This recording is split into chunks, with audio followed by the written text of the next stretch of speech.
On behalf of the National Child Passenger Safety Board, thank you for joining us for the National Child Passenger Safety Board webinar, The Web We Weave, Shorter, Longer, Higher, Lower.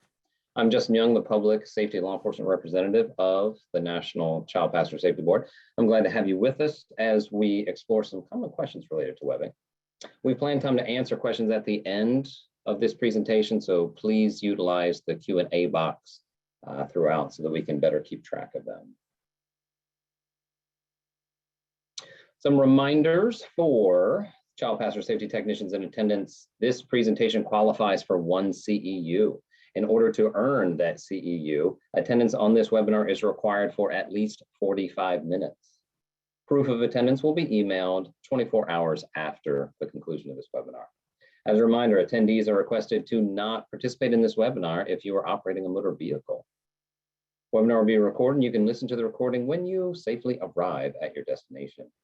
The recording will be posted to the cpsboard.org/recertification webpage within 1 to 2 business days.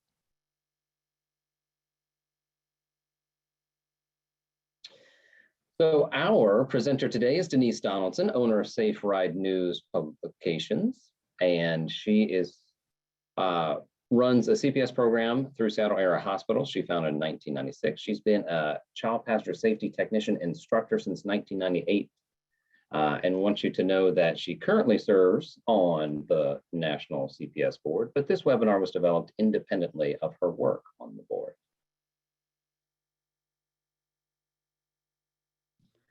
Thank you so much, Justin. I will also note that it doesn't say anywhere on there that I'm an engineer. So that's important to note. I, of course, have to thank my mentors. One would be Charlie Vitz, formerly of IMMI, who's helped me over the years understand a lot of the concepts that I'll be discussing today, as well as Mike Bosley, who is with Seatbelt Planet and is on this call today. So if you have questions that are of a technical nature, he can definitely help with that. I'm going to go ahead and stop my video so that you don't see my arms flailing around as we get going. So the webinar objectives today are mainly, appreciate the value of webbing for occupant protection. So it's kind of like an ode to webbing. And if you know me, you might wonder, does she make one of those corny poems that she does? No, I didn't make a poem today, but this is kind of just like wow, this is such an amazing fiber that we can use to protect all occupants and in particular children. So it's kind of just going over a lot of that and understanding more about that. And in general, describing the various ways that we can maintain its strength and use it to protect child occupants. And then understanding the various adjustments that can be made so that it fits a child's body better. And as in any webinar, we want to know about resources that we can use for further learning and as we go forward. So one thing to start off thinking about is just the amazing fact that webbing is not original automotive equipment. And I know almost every family has a story like this, whether it's themselves or their parent or their grandparent. This happens to be, if you know my husband, you'd say, yep, that's him, all right. This is a picture of him when his family drove from Maine to out here in Washington where they relocated. And that's how he rode because there was no webbing in this whole vehicle. That's just kind of startling to imagine, but whether it was for children or adults, we had automobiles on the road for years without any kind of restraints. And, there were things in this era that were made to contain the child, but it really wasn't intended for protection so much as just keeping them in one place. So it is kind of amazing to think that our era of webbing used as protection is in the full scale of automobiles rather recent. And so, you don't have to go back this far as these guys on the left to find cars that didn't have seatbelts, but guaranteed these guys didn't have any occupant restraints, and they didn't for years and years. The picture in the middle is of a woman the intention of this image was to encourage people to use the lap belts that were provided, but when they were in cars, people didn't usually use them. They were always just lap belts. You can see that's even a driver's seat. And often people even had them removed because they were in the way. So it really wasn't consistent that they were offered. And there really wasn't a great understanding of how belts can both keep an occupant from being ejected, as well as help them manage energy in a crash. So the idea of belts to really protect occupants kind of came out of the aviation industry, and then kind of race cars as well. And leading up to about the late 1950s, this is a picture of Niels Boland, who invented the lap shoulder belt, and it was first put into Volvos in 1959. And so this is him kind of showing what that belt looked like. And it's really amazing to imagine that when he invented this, there wasn't tremendous buy-in that a lap and shoulder belt was going to be a wonderful thing in a car, and that it would really save lives. It took inventing it first and showing it in action over some years before there was really recognition that, yeah, this is a lifesaver. This is very, very important. And I was lucky enough to get to go to the Volvo Museum in Sweden a few years ago. And one thing I just love about this is you can see this black and white picture. At the Volvo Museum, they have the actual seat from that car. And so black and white, you don't really get how vivid some of these colors are. But also looking at that latch plate for that lap and shoulder belt, you can see how far we've come from the original design. It's quite different, as is, it doesn't really even have a proper buckle necessarily. The other thing that's different about it that's hard to see in these pictures is it's not a spooling type of a lap and shoulder belt like we know today. You use one hand to buckle it, and then you had to tighten it with a sliding tightener. And so it was two-step, and they hadn't really even come up with the spooling process when the first lap and shoulder belt was developed. And so it actually took many years, about a decade later, that we started to get actual retractors. And of course, they didn't look like these modern ones at the time, but at least the idea. And that's another thing that's really cool about webbing, is that you can roll it up and spool it and let some out. And that makes the whole process a lot easier to do and fewer steps, so that it can be done correctly. On the topic of retractors themselves, you might have noticed that some belt webbing, when you pull it hard, it locks up, like it's webbing sensitive. And other times when you pull it hard, it doesn't lock up, but it's actually vehicle sensitive retractor in that case. And so I wanted to note that I developed this 2-page free fact sheet that's written at a pretty basic level, but trying to explain why retractors might be of these different sorts. I made it for a couple reasons. One was that it kind of goes a little beyond what you might teach in the basics of a certification training. So I can hand it out to the new learners for them to learn on their own some of these nuances. But also because sometimes I'd have families that would come and think that their seatbelt was broken when they pull on it and it wouldn't lock. Well, that was just a vehicle sensitive retractor. And so I'd have this in order to give to them. And so I posted this at saferidenews.com under resources, tools for CPSTs. You can get, if you think that this would be useful for you in any of those settings, then feel free to take advantage of handing those out as well. But that's getting a little off topic. Let's get back to the actual webbing itself, because that's really what I want to focus on in this webinar, is the actual webinar fiber itself and how it can be used, because it has a lot of really wonderful properties, including that it's super strong, but it also stretches and is durable. And then it can be flexible, so you can make it into a lot of shapes. So you can create different kinds of restraints for children and adults that will meet the various needs. So this kind of provides us with an outline of what we want to go over today. And, one of the things when I'm teaching people about harnesses or seatbelts is I ask them, have you ever really looked at your seatbelt? There's different amazing ways that they can be woven, because it's a fabric, and some webbing isn't automotive grade. So you want to make sure, of course, you're using automotive grade webbing that meets FMVSS 209. But it is just kind of fun to see the various types of weave, and all which might meet 209 or 213. But also noting that the seatbelts and harness webbing that's used today is made of polyester fiber. Some webbing can be passing all of the requirements, made of nylon. And in the past, it might have been made out of nylon, or maybe a blend of nylon and polyester. But most of the ones we have today are polyester fiber. So let's just kind of go through this as our outline. First, talk about how strong it is. Webbing is super strong. It has, in other words, a very high tensile strength, which is the amount of pressure that would be required to stretch it before it would fail or break. And so for webbing, that's 3,000 to 6,000 pounds, depending on the weave and the width. So I've heard over the years many descriptions of how strong it is to try and, get that across. Someone described, oh, you could lift a car with it, things like that. And I've often heard it's stronger than steel. And I think I mentioned not an engineer. So I started to kind of, before I said something like that in a webinar, I thought, well, I better look into this and see, well, what is that really true? Or is that something that people just say? So looking into it, I finally found a listing of tensile strength of various materials.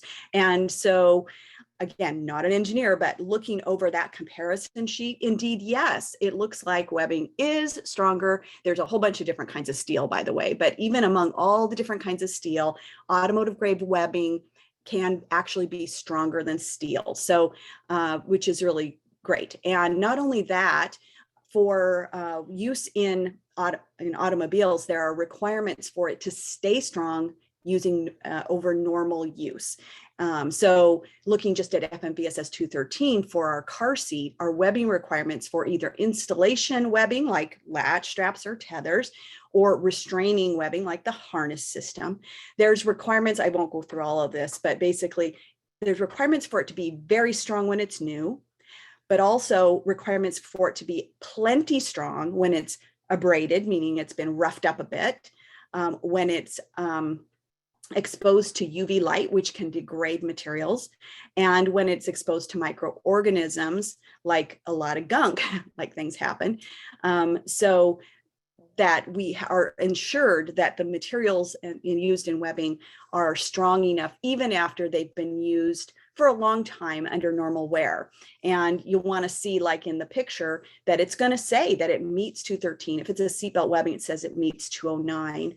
And also in this 5.4.1.2 of 213 is where they say if the webbing contacts the child, it must be at least 1.5 inches wide. So that's where we get that kind of typical width of most harness systems. It's never narrower on the part that goes over the child.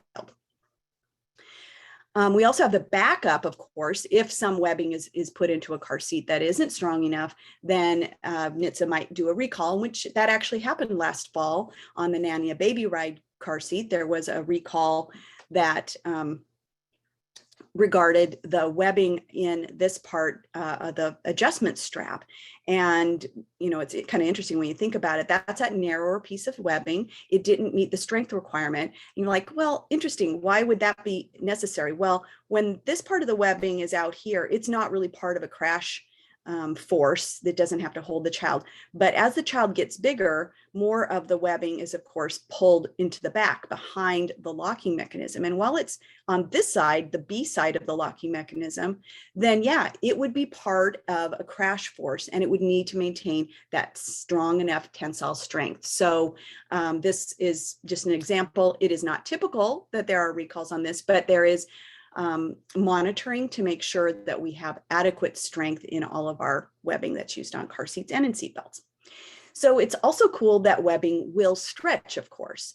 We want to make sure that it will hold and be very strong, but if it holds the body too hard, then the webbing itself would harm us, right? So just like any other energy management with car seats, we want to have enough force to hold, but not too much, so that we're having that kind of balance between allowing enough movement so that the body can slow down over a longer period of time.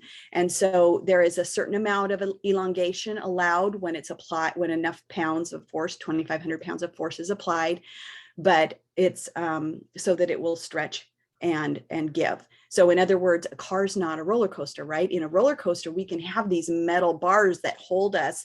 But if we had that in a car, of course, that metal bar would harm us. So we instead have this nice kind of stretching out. And to get a better idea of that whole concept, that riding down concept, I would encourage you, especially if you were trained as a CPST long ago. If you're an experienced CPST, you might not realize, but currently there is in the current version of the CPS technician training, certification training, a really cool video in module 3 about ride down. And so you don't have to take the whole certification training. You can go to the cpsboard.org/trainings. And then in the right rail, you can find curriculum materials and just look for this video. I'd really encourage it. What it shows is that up here in the top right, if you have a flat panel, a non-yielding surface, and you throw an egg at it, it's of course going to splat. Whereas if you have this nice giving surface, like the sheet is, you can throw that same egg with the same amount of momentum, and it's going to catch it and let it ride down and slow over a longer period of time. So it's going to maintain the shape of the egg. It doesn't even break.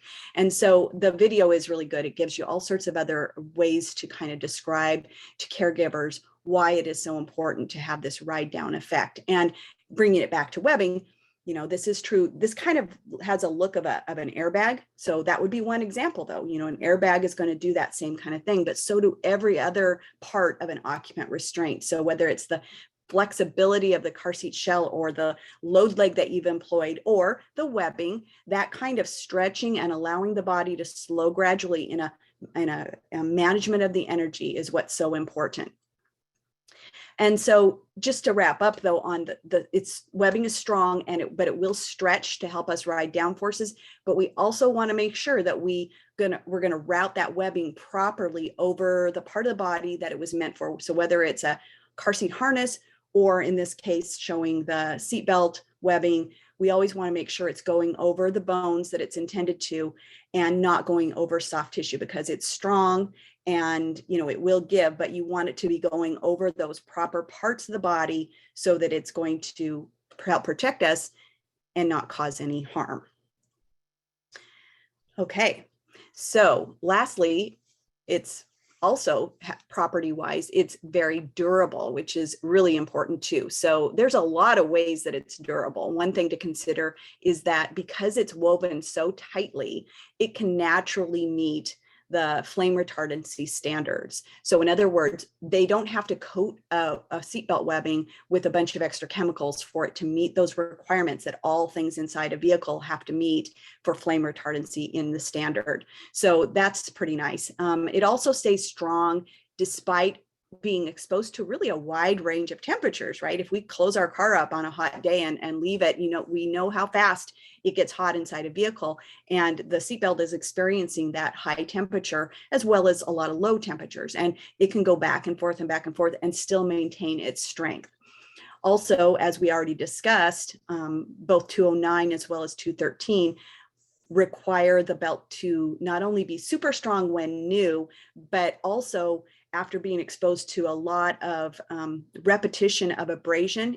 There's a basic test where there's over 2,000 cycles on a piece of metal, basically, to make sure that it stays, even though it's slightly abraded, normal use, that it's going to stay strong.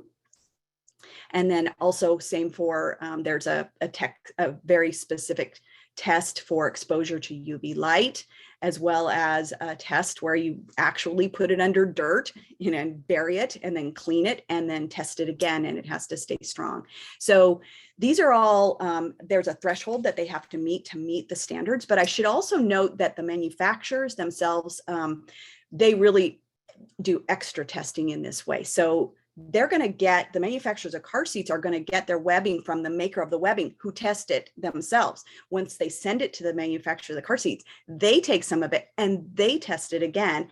And they frequently or typically are going to actually test it beyond the basics. So in other words, it's really well tested.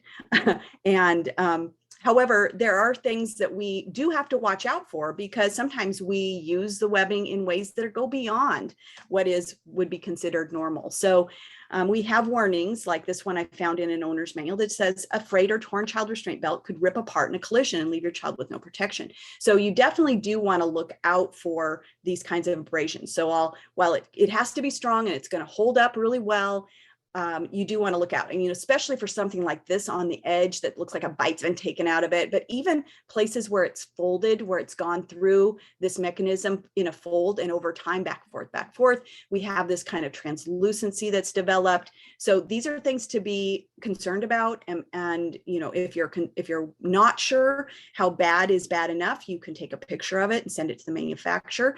So you always want to be checking webbing for damage.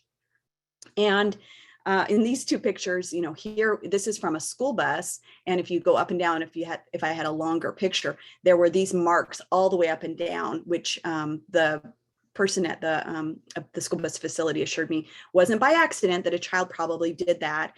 What I see even more often in person is the effect of dogs. You know, frequently if a dog is put in the far back of a car without being kenneled, you know, they get hold of that second or third row seatbelt and sometimes gnaw on it and can do some damage. So you do need to watch out for not only going through the car seat and things that can cause damage, but other kind of damage that can occur. And when that does happen, again, you want to send pictures to the manufacturer and you contact the manufacturer for replacement, because knowing that people are pretty handy out there, and webbing is a woven thing that, you know, some people get the idea that maybe they can sew it themselves. Hey, I've got a needle and thread, or I've got a really good sewing machine. Maybe I can do something with this webbing myself. So this is just a warning language that's on the website from Seatbelt Planet. But generally speaking, and from them knowing what people out there will do, it is a good thing to keep in mind that if there is a repair needed, you need to restore, upgrade, or alter, you do not want to be doing that at home. You want to be doing it in a way that meets FMVSS 209 and 213 and working with the manufacturer. So let's think a little bit about how we can avoid this kind of damage. And this is just a very, very basic one, but anytime there's hardware on the seat or on a seat belt, be thinking about pulling straight from that adjuster when you make adjustments as you go back and forth. So on the left, you know, pulling straight out; on the right, pulling from the side, which is really easy to want to do, right? You frequently are from the side, you're reaching in from a not straight on. So it's real tempting to pull from the side, but then over time, that can cause abrasion. And the problem in general is that that's going to make it less strong. But when you do that in this particular case right here at this A-lock adjuster, is that while the webbing is out here, if it's abraded, it's not a big problem. But as the child grows, then it turns out that that abraded part has to get to the back so that there's more webbing for the child's bigger size. And when it's abraded, it ends up difficult to get through that adjuster. And so it can cause you an additional difficulty of not really being able to tighten up your harness system properly. Also, webbing shouldn't be twisted. So this lovely girl on the left, this is obviously kind of an exaggerated case, but you know, it does beg the point. You know, no, you don't want to be careless. You want to make sure it's all flat. But you might have heard me mention earlier that webbing these days is made out of polyester, whereas in the past it was made out of nylon. And so if you've been a technician for a long time, you might remember that webbing used to be a lot more twisty than it is today. And that is not your imagination. Back in decades ago, or even a decade ago, there were a lot more instances where car seat harness material was much softer. That's that nylon-y kind of material. And it did want to rope up and fold much more readily. And took a lot of effort to keep it nice and flat. And so that's not your imagination. Nowadays, we have much more, almost exclusively polyester. And so it does want to stay nice and flat as long as you don't, aren't careless about it. So there are really a couple of ways where it's more possible these days for the webbing to get twisted. And one way is when you've made that adjustment going through a different harness slot, that sometimes it's easy to pull it when you pull it out on the rethread harness and then put it in a different hole, and you go through all this process and, oh dear, I've twisted my strap. And so that's why this picture is shown here on the right. One way to check for that is if you have the seam where one is on the outside and the other's on the inside, that's a sure sign that you've got a twist in that process. So you want to make sure you get it through those slots and then you put it back on the splitter plate without a twist.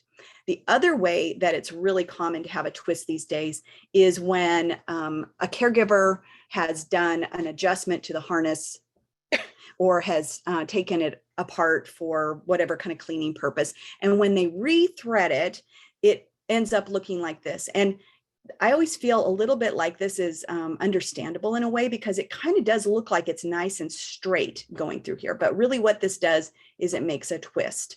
And so instead what you want is this nice flat, making a lap belt flat here, and then it makes a turn kind of, and it goes up through this slot. And so it really is kind of like this paper fold, right? So whereas I would say don't fold webbing in a way, here it kind of has to. It comes up flat across the leg and then up across the chest. So just be aware and looking for that, because when I check a child in a harness system, the first place I go to check for snugness is down at the hips. I want to make sure it's flat against the hips, and so an advantage to that is also that I will feel if there's a twist there. And we want to get a twist out, because not only does it make the webbing less strong, it also concentrates force on the body where there's any twist. So we want it to be nice and flat.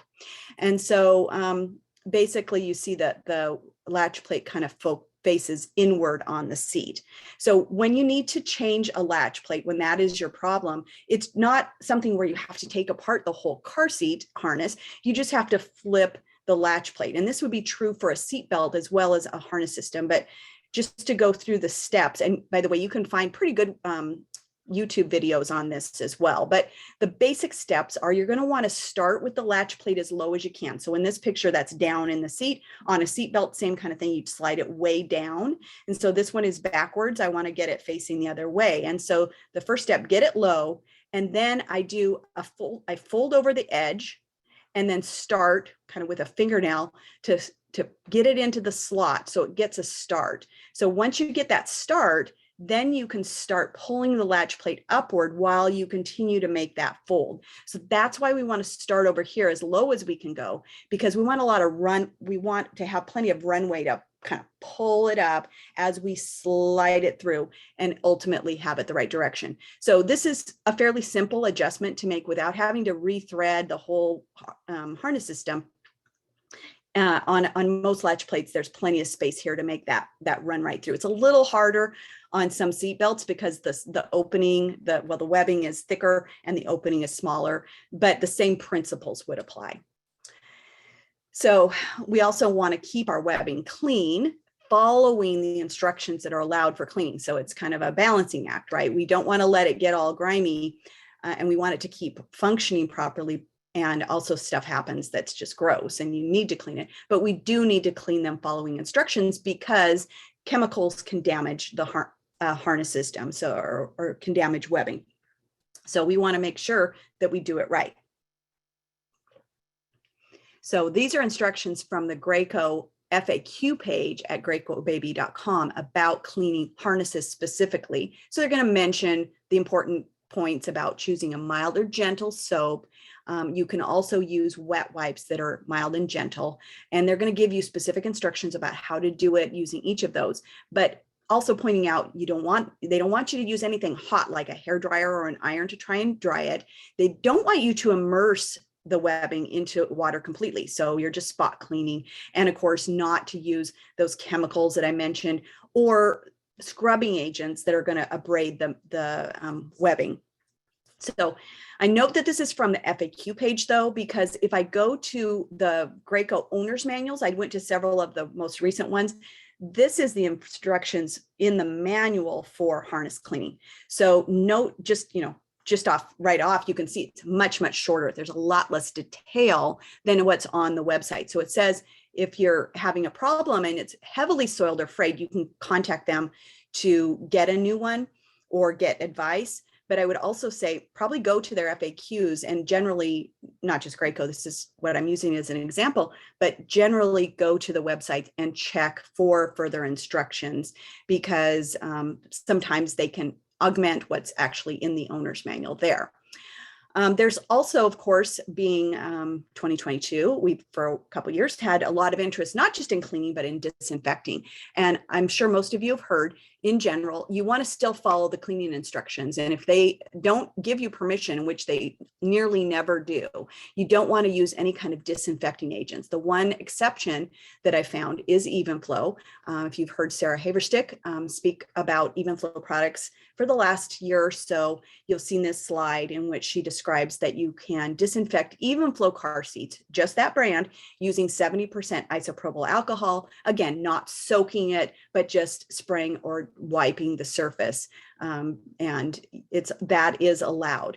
But that is, again, very specific to this manufacturer. It's the only one I've heard so far, but you definitely would want to continue to listen for it and check the webpage FAQs, especially of the various manufacturers, to see if there are others. When it comes to mold and mildew, though, which does happen in certain climates, and that happens in my climate for sure, then you need to replace that harness system. So dark or light speckles like this, they are going to require chemicals to kill those, and chemicals are too harsh for webbing to continue to be strong. So you definitely, when you see these kinds of problems, that's when you got to contact the manufacturer to get the appropriate replacement harness system. Okay, so that kind of covers the ode to the various properties of webbing. And so now I want to transition to kind of talk about the various things we can do with webbing, because remembering back to the very beginning of this presentation, we started off with nothing. And eventually, after we started to develop seatbelts in cars, it became obvious that seatbelts weren't going to be enough for children. Children's bodies, as we know, are different and need to have properly sized as well as suitable approaches for their stages, ages, development, height, weight, and all that. So what we end up with, of course, are things like car seats. We have vests. We have webbing used for devices that can make a lap belt into a 5-point harness, and other things not shown here, including tethers and cam wraps in school buses, and all sorts of other things that it can be done. So it's really cool that they can sew these into different shapes. We can adjust them for fit, and people and users can manipulate them to make them work properly. So I want to talk, the rest of this presentation is going to go quickly over a lot of details from various seats, but they're mainly just giving you examples. I really want to just think more about the basic functions, not so much those details, because I'm going to be going over those quickly, but you want to be thinking about these general concepts. You want to remember that all child restraints are going to need to accommodate child loading and unloading, and most of them do this by expanding the length of the webbing and then making it smaller, and they all must lock. Okay, so there's got to be a way for it to stay locked on the child. And then, because children are children, we have to be able to adjust them for size. So they're going to have to be able to be made bigger and smaller and closer into the body. And in particular, noting that these first two things, sometimes that accommodation for the child loading and unloading has to be thought of in respect to the locking. So you might need to be mindful of making sure it relocks. So let's just take a look at some of these.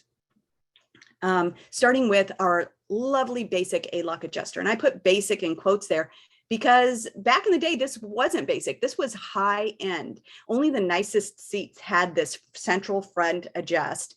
And so it's awesome that by today we have almost come to a point where we have uniformity across all of our car seats.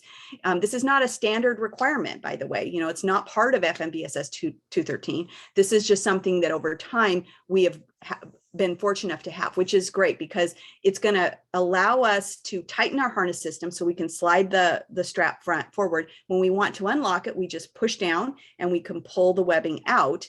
But in its natural state, it's going to spring closed. And when a crash occurs, the force of the body on the system actually pinches it more locked. So as long as the system's working right, and that's folding back down, this is a pretty sweet design, not to mention there's only one thing to pull. But CPSTs ought to know, though, again, it isn't a standardized thing. There's lots of other ways to do these kinds of things, and including on the left, that happens to be in a school bus seat, but you have these on the harness adjustment. So these are up on the chest. A lot of times on school bus, it'll be down at the hips. So you're going to have that kind of adjustment there. There's also still rear adjust models. We've recently had the last of these discontinued by the people, by the manufacturers who make them. So we're going to see less and less of them, but there are still some unexpired ones on the market today. So this is, I'm sorry, really blurry, but these are those slides on the back of Evenflo seats. And then these are the ones, the little sawtooth that are on the back of Graco seats that we now don't, I think are officially no longer being made, but we still see them in use today in unexpired models.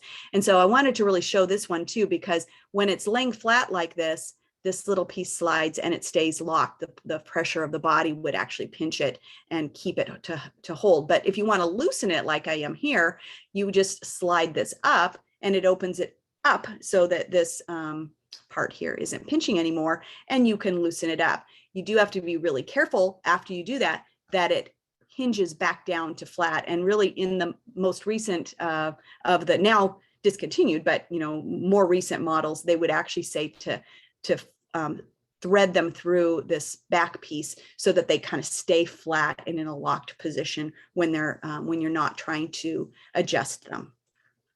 And there's some fancier ways to do adjustment. This is in a built-in school bus seat. You would push the button and it spools out webbing to make it longer. And in this built-in integrated child restraint for a vehicle, you have a button in the instructions so that you can spool it out. So you can get kind of fancy with an ALR or a kind of a type of switchable retractor, I guess, because you pull up on this strap here and it would spool it back in. So that's another method. But then you can also get super duper basic. So this is an example of one of the most basic and inexpensive and lightweight types of adjustments. And this happens to be on a vest like this. So it's actually would be back here. So it's not this part, but it's on the child's back. This part up here, by the way, attaches to a part that goes on the school bus seat called the cam wrap. So that's a different part. But on the adjustment for the device, you would be able to slide the webbing through here because we want to keep it so that this lower part is low down on the child's body. So it's down on the actual lap, kind of like a lap belt. And so for different height children, you have to adjust the strap so that it fits properly. However, you got to be careful because after you do the adjustment, you want to make sure that you've doubled back the webbing to actually lock it. It'll feel snug, but in a crash force like this O position is in the unlocked. So I can still remember Kathy Kruger teaching me back in the day, when you see a device like this, the O shape means, oh no, it's not locked. And when you thread it back through and then pull to tighten, now I don't see this part of the O lock. I only see a C, and that's for correct. So I really caution people about this. And you might be thinking, oh, I don't use school bus seats, I'm never going to see this. But actually, you'd be surprised. These pop up where you might not expect them in special needs seats. This is something that as a CPST, just be aware when this is an adjuster, it might seem like it's fine in just the O shape, but you check instructions. You need to slide it back through to actually make it lock, and getting it to go through here is a kind of tight squeeze. So it might even seem like, oh, do they really need me to do that? Absolutely, yes, you do. So just be watchful of this kind of adjustment and you'll see it around.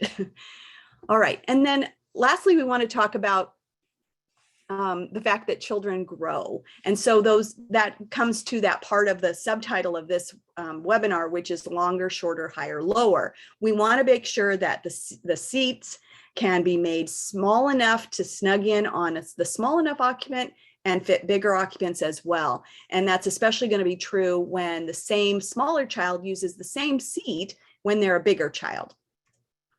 So I like to think of this in terms of settings. These are not your day-to-day thing, but the settings you're going to want to check for as you go along, as the child grows, and how you set it up for using it at first. So we have the shoulder harness positions. We might have hip positions we adjust, and frequently we have crotch strap positions. So not surprisingly, that's our 5 points of anchorage. And all those points, we want to make it at the right part of the body. And so thinking about those settings, every time we see a child in the seat, we want to make sure that they are set up according to instructions. Also, the overall harness length has to be right to actually snug up on the child. And then these settings all must be adjusted as the child grows. So as we think about those, we want to think about where can webbing be attached to each other to make shapes. And so to do that, we use these connecting types of hardware that we learn are called splitter plates, although manufacturers might call them different things like yokes. So that's a place where we can make adjustments when the instructions say to. And designers of car seats can also have us make adjustments where there are metal or, like we saw earlier, plastic rings. The metal rings might be closed, or they may be open or gated type rings. And those also have different kinds of names assigned to them. But these are places where we're going to read the instructions, but also kind of have eyeballs on those points. They might not have anything going on, or they might have places where we're going to make adjustments. So I'll first talk about the shoulder position. And I'm not going to say a ton about this because I think as CPSTs, we're really pretty good about this point, right? We know that the harness should be positioned properly on the shoulders. And we know that there's either these two basic types. There's a rethread shoulder height adjustment, and there's the no rethread. So these we have to take off the splitter plate, pull them through, reattach. And then there's the newer kind, which has become much more common nowadays, where we might have, this is a very basic type where we'd squeeze it and slide it up and down. So I'll just note that, of course, that type that adjusts from the front like that, it's not always going to be like that. There's lots of different ways. So think more about the function. How do I adjust this? It might be a different way. In this particular school bus type seat, I have to bring the harness up into this zone up above into that little, it's kind of like a backing my car up. I back it up, and then I can go down to go to the next slot. In this Evenflo infinite slide seat, I have the ability to just slide it up and down. And very popular with the safety first seats are these little paddles we've had for a while. So these are just scratching the surface. There's all sorts of different ways. The point we need to know is, how do I do it? Because I know the harness needs to adjust. So it's at or below for rear facing, at or above for forward. So there's a couple things I want to talk about with this very basic, like, yeah, we know. Okay. One thing I really want to point out though is at is best. And if there's nothing right at, for rear facing, go to the next one below, and for forward facing, go to the next place above. So, it's not anywhere above or anywhere below, but try to get at, and then if necessary, go below or above. The other thing I want to point out is, how do we measure that? And I don't think we practice this enough. Okay. So if this is our seating surface and our seat back for each of those, if I come up from the seating surface to the shoulder of the forward facing child, I'm going to get to that perfect spot right at the shoulders, right?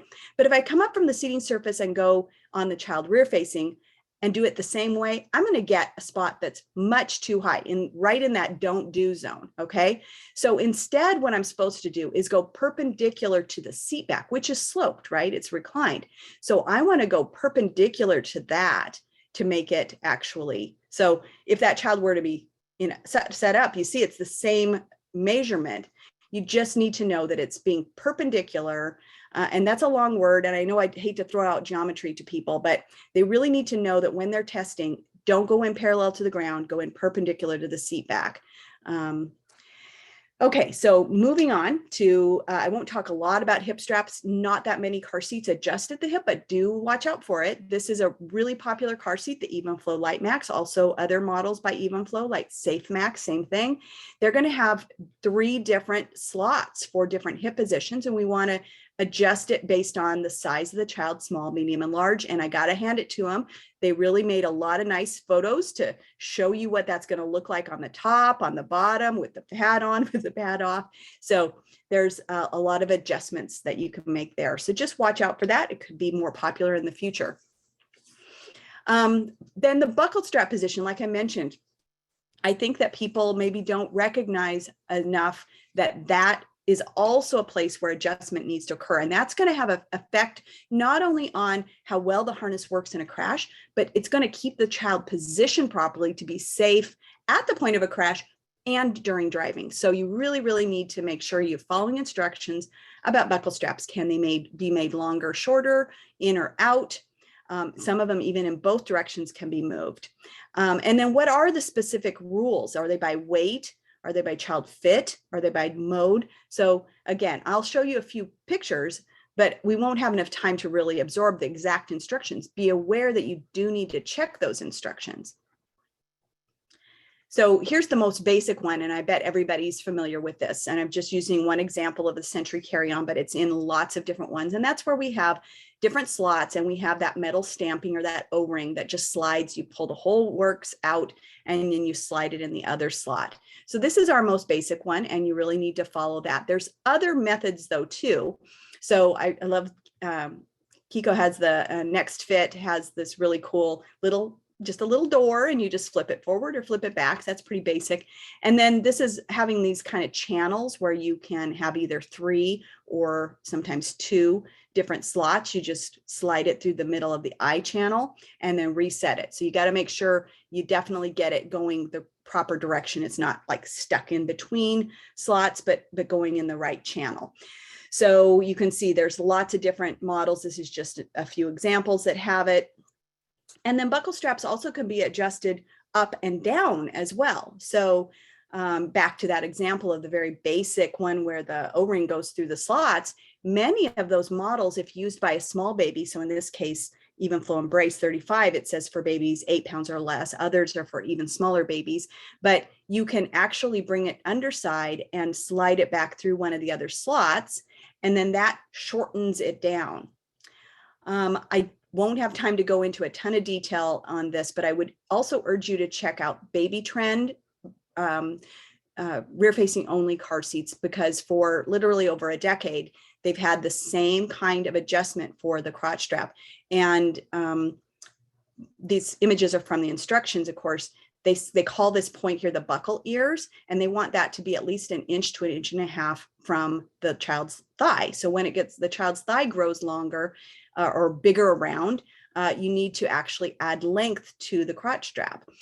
And so the way they do it is there's this channel here, and you slide it up, and it exposes that down in the channel is this O-ring, and you unfurl it so that it ends up with less webbing wrapped around it, and then slide it back down in the channel. Now, if that doesn't sound entirely clear to you, I understand. It's definitely something you should check out and play with. And because I think it's really hard even to understand it in instructions, I always show families when they have this car seat how to do this, because typically I'm helping them when they're about to have a baby or they have a small baby. And so it's later down the road when they have to do this little maneuver to actually make that buckle long enough. The one exception in the Baby Trend line is the Ally 35, which is a really great price point car seat for a seat that goes all the way from 4 to 35 pounds. It is adjustable in the crotch strap as well. Same rule. They want that half inch to 1 inch at above the thigh. But the way they adjust on this one is even different, more different. As you can see, this looks like a locking clip holding position, but if you see this in real life, it's actually about half the size. It's like a teeny tiny locking clip, and you actually, they call it a metal stamping in the instructions, and they describe how you thread that on the buckle strap so that it can be made shorter for smaller babies and then longer for bigger babies. So again, something to definitely play with. Typically at Target, they sell these seats. So if you're ever in a Target or other store that sells car seats, I would definitely go check those out, and so you're prepared to teach people. So for the last little bit, I also want to talk about harness length adjustability, and that's different than the day-to-day. I'm not talking about making it bigger and shorter and longer to get the child in and to snug it up, which of course is important too. But this has to do with having enough webbing to get around a big child, but also having little enough webbing to get around a small child. And this all comes down to the fact that with our typical A-lock adjuster, we have a limit to how small it can get. And so this is what it looks like in the front. But if you turn it upside down, our A-lock is under here. And when the splitter plate and the webbing that's sewn to it gets to that box, that's as short as it can get, right? And so sometimes if we have enough webbing that we can get around a big child, that might not be able to get small enough to get around a very small child. And as we know, we have a lot of car seats out there that have ranges from 5 or even 4 pounds up to 35, 40, or 50 pounds. So when you're going to have a big range like that for the same harness, then we're going to need to have some adjustability in this way. And I just kind of describe it as lopping off. So we're going to lop off some of the webbing for a small child and then add it back when the child is bigger. And so the first example of that, I guess, that we're probably all familiar with is the Graco SnugRide. So we've had so many models over the years that have that, where we have, I call them infant loops. I do see in some instructions, they would call them end loops and inner loops. So that's another way to talk about it, but I kind of call it infant loops here. If you're familiar with SnugRide, you know they want these little flaps, the little ends of the loops on the outside of the splitter plate. And then when the child is bigger, you thread it into these end loops so that more webbing can get around that bigger child. And this is just another example of the way it's drawn and described in the Century Carryon instructions. And this one you can see even has a couple different adjustabilities. It goes all the way to 35 pounds. And so we can make it very small for the small infants and bigger for bigger infants.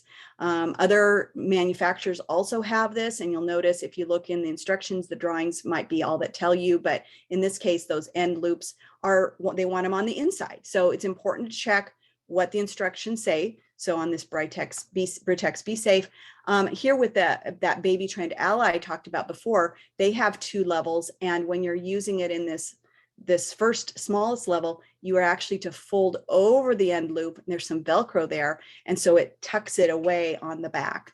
So that's described in the instructions as well.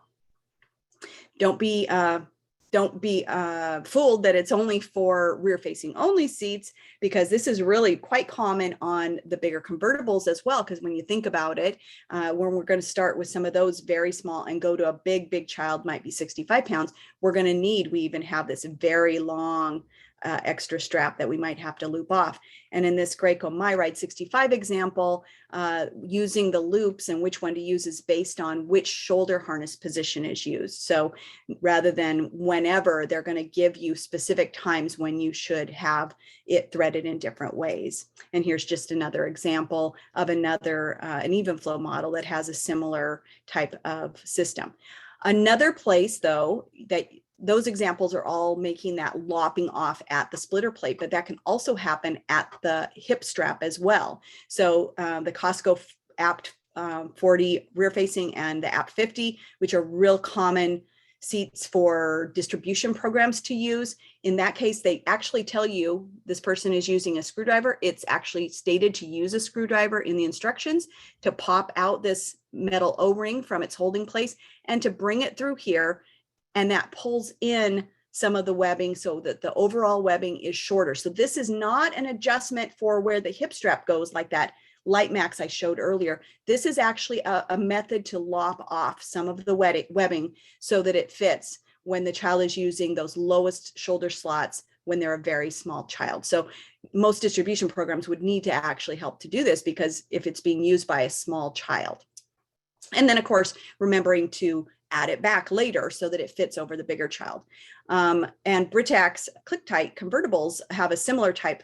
Well, it's not similar, but they also can be adjusted inside this. So the Clicktites opened up here, and there are ways to lop off some of the webbing. They are shipped with it in the bigger child setting, but if you're using it by a child who's smaller, then you're going to need to get it into that lower lopped off position as instructions describe. And there's nothing to say that you couldn't have adjustments in both places. That we had some SnugRides for many years where it would adjust both at those infant loops as well as at the hips. So that is a bunch of information about how to adjust webbing.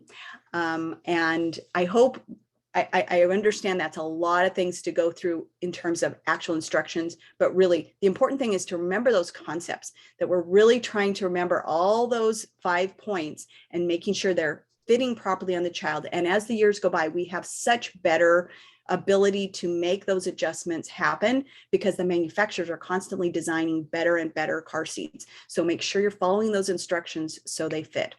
And at the beginning, I mentioned Mike Bosley, who's actually on the call today. He and those his folks at Seatbelt Planet. When I first started preparing this webinar, I reached out to them for some assistance in some of the details about webbing itself. And I learned that they are very interested in providing us with demonstration parts for some of those key seatbelt mechanisms that we like to teach about, whether we're in our certification class or virtual education. So I did want to announce that at seatbeltplanet.com/CPS, there are parts that can be ordered for your training purposes. You have to be a CPST to order or instructor, but they do have retractors, latch plates, buckles, and webbing. And that is actually live now. It's real new. Over time, this is probably going to be changed and maybe some other things will actually be added. So I would definitely check it out and revisit it in the future. And just a big thank you to Seatbelt Planet for thinking of us in the child passenger safety community. You can also navigate there under Shop by Industry and Child Passenger Safety. So thank you to them for that. And with that, oops. Any questions? Actually, let me go back to my, this is my contact information. Well, thank you, Denise. We still have a couple of questions we have in the chat, I'm sorry, in the Q&A box. So okay, I wasn't looking at that. So please tell me what questions. And I will say many questions were answered. And so we just have 2 left that we're looking for a little bit of feedback. Previously was mentioned that harness needs to be at least 1.5 inches wide. My question is that when working with tiny newborns or preemies, is there a certain amount of the harness that needs to be on the child's shoulders? Okay, so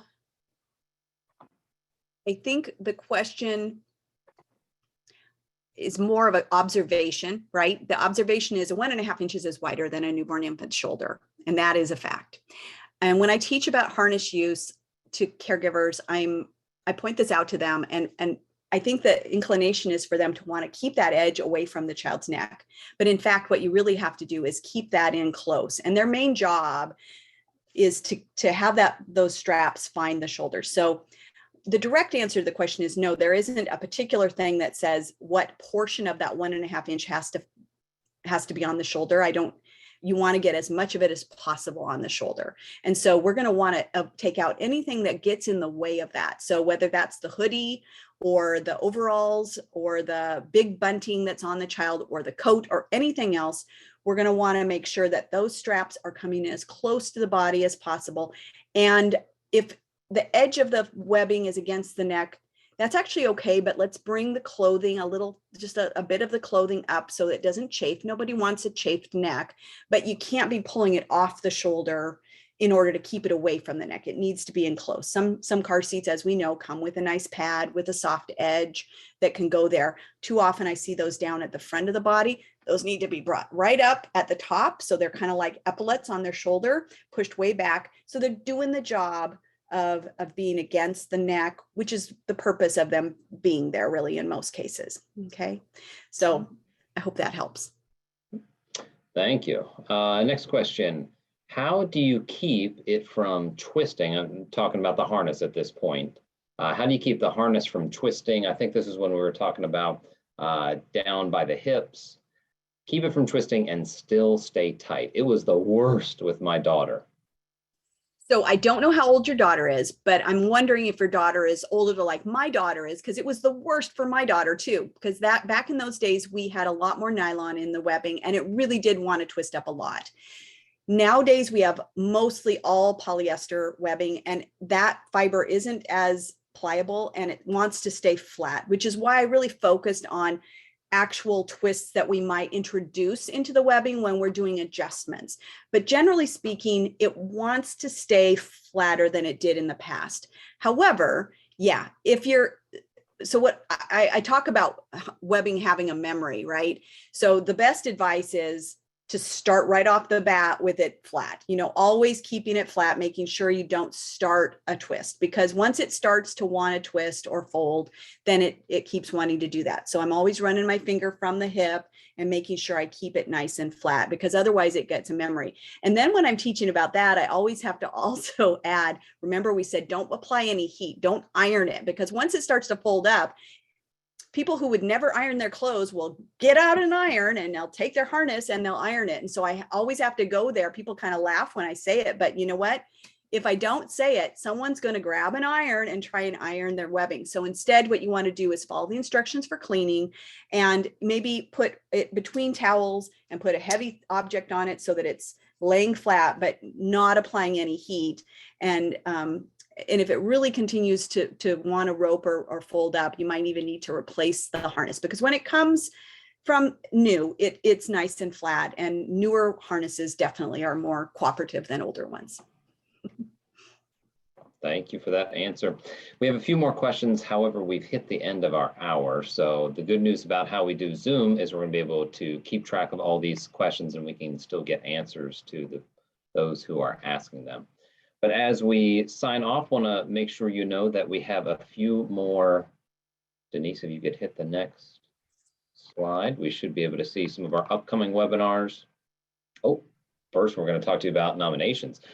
So the National CPS Awards, we are looking for some nominations. So the nomination cycle is open right now. You've got until August 31st, but don't wait. Go ahead and submit or talk to somebody who knows a technician, an instructor, or a team of the year, CPS team of the year, and we want to get your submissions for that. Please start sending them in. So we also have some open positions that will begin in 2023 on the National Child Passenger Safety Board. So if you are interested, or you know somebody who might be interested in applying for the Child Passenger Safety Advocate at-risk or underserved populations, the Child Passenger Safety Advocate, or the Vehicle Manufacturer Representative. All three positions will be open, and we will be looking to have some great candidates put in for those as well. You've got until September 30th on that one. And here we go, the webinars. I was speaking a little bit early on, so we've already got webinars set up. You can go to cpsboard.org/webinars, and you can register for these if you haven't already. So our next one up, June 21st, we've got Amy Artuso, who's going to be talking about measuring and communicating CPS program effectiveness, and there's so many others. We appreciate your time being with us today. Denise, thank you so much for a great webinar, and we hope everybody has a wonderful and a safe day. Thanks, everybody.